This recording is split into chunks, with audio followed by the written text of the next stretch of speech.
Bien-aimé, reçois nos salutations de bénédiction et de paix sur ta maison, sur ta famille et sur ta grande nation. Au nom de Jésus-Christ.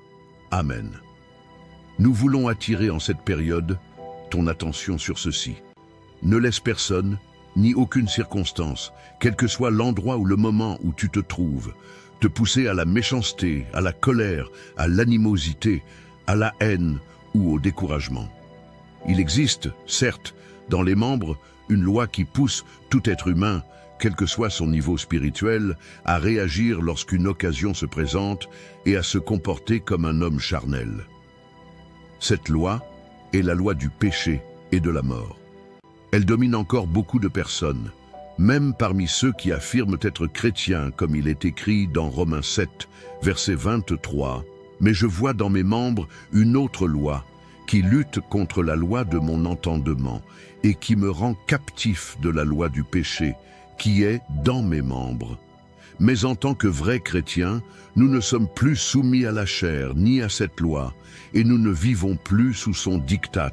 C'est pour cette raison que dans Éphésiens 4, verset 31, l'apôtre Paul nous recommande ceci, que toute amertume, toute animosité, toute colère, toute clameur, toute calomnie et toute espèce de méchanceté disparaissent du milieu de vous.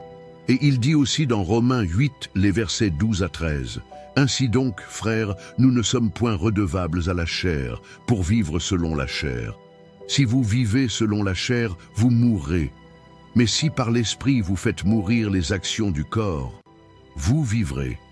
Tu ne trouveras aucun mouvement spirituel ou religieux capable de délivrer quelqu'un de cette loi de la mort, même si leurs enseignements contiennent quelques paroles de sagesse destinées à tromper les faibles en esprit, mais qui, en réalité, sont remplis de fables et de préceptes charnels. Ce ne sont pas non plus des séances de délivrance qui permettent à un homme ou une femme d'y échapper. La véritable liberté vient uniquement de l'enracinement dans la doctrine de Christ, par le moyen de la discipline et de la mortification continue. Dans Jean 8, les versets 30 et 1 à 36, le Seigneur a dit à ceux qui avaient cru en lui que s'ils demeuraient dans sa parole, ils seraient réellement ses disciples. Ils connaîtraient la vérité et la vérité les affranchirait.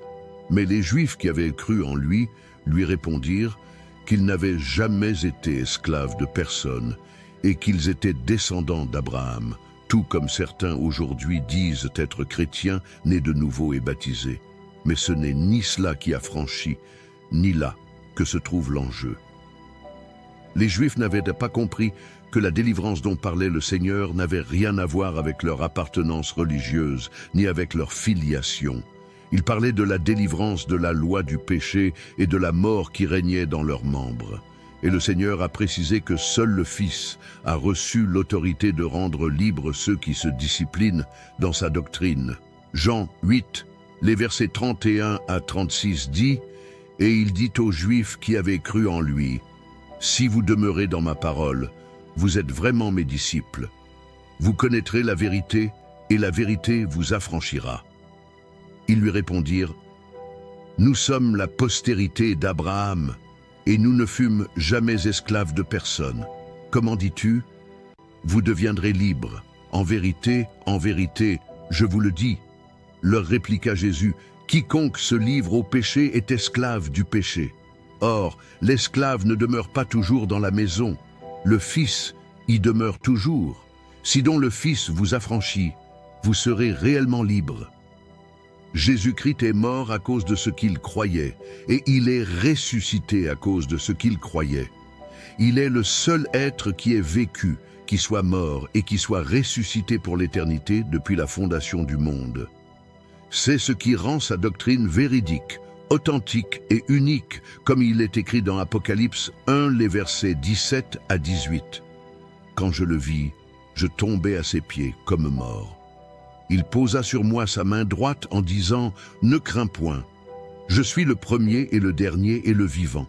J'étais mort, et voici, je suis vivant au siècle des siècles.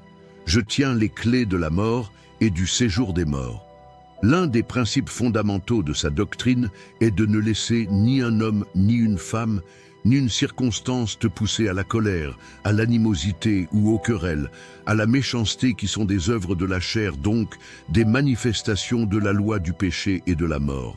Ces choses ne doivent plus te dominer. Pour cela, nous t'exhortons en cette saison de continuer à te rendre esclave de l'humilité et de la douceur de Christ, et accepter d'embrasser la personnalité de Christ par la pensée de Christ. Détourne-toi de tout orgueil en devenant volontairement esclave de la modération en Christ et enracine-toi progressivement et continuellement dans cette voie, afin que cela devienne une vie en toi. De même, rends-toi progressivement et continuellement esclave de la diligence dans tout ce que tu fais, car elle fait pleinement partie de la doctrine de Christ. Matthieu 11, verset 29 dit « Chargez mon joug sur vous et apprenez de moi, parce que je suis doux et humble de cœur. » Et Colossiens 2, les versets 6 à 7 dit « Ainsi donc, comme vous avez reçu le Seigneur Jésus-Christ, marchez en lui, étant enracinés et fondés en lui, et affermis par la foi, d'après les instructions qui vous ont été données, et abondez en actions de grâce. Amen. » Si ce message t'encourage à marcher dans l'humilité et la douceur de Christ, aime, partage et abonne-toi pour rester ferme dans sa doctrine. Que l'Éternel te bénisse abondamment.